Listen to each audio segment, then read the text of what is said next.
الآن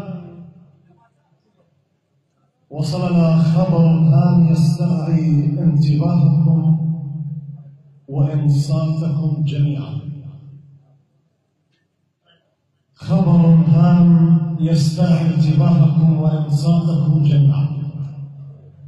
تناقلت قبل قليل وسائل الإعلام خبرا هاما مفاده هروب عدد كبير في صفوف الحشد الشعبي المقدس.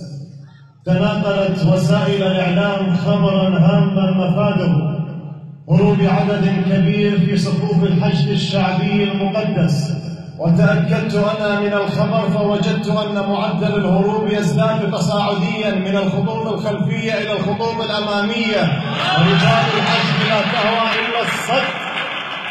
تناقلت وسائل الإعلام خبرا هاما مفاده هروب عدد كبير بصفوف الحشد الشعبي المقدس، وتأكدت أنا من الخبر فوجدت أن معدل الهروب يزداد تصاعديا من الخطوط الخلفية إلى الخطوط الأمامية، فرجال الحشد لا تهوى إلا الصد، رجال لا تخيفهم المنية، وأسد لا تفر من الرزية. إذا ما طاح بينهم شهيد تراهم قد تقاسموا الشظية، رجال ما تفرقهم دعايات ولا بيهم معاني الطائفية، أكو بيهم فسع بعيون قطاع واكو بيهم بروح الأعظمية.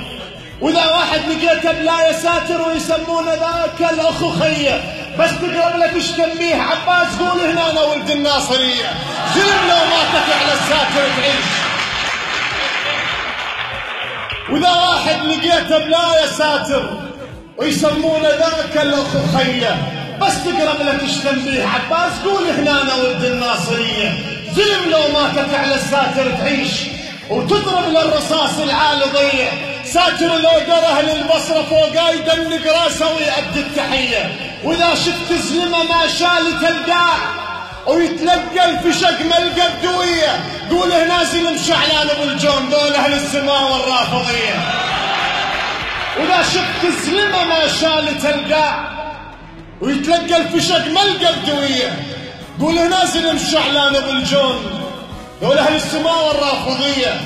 وإذا ميسان هدت يرجف الموت سعد خلالها بهاي هوية، يا قاعن شقي وضمين يكون الموسم موش بعيني، عراق منين ما جيلك محطات همة ومرجلة وغيرة وحمية.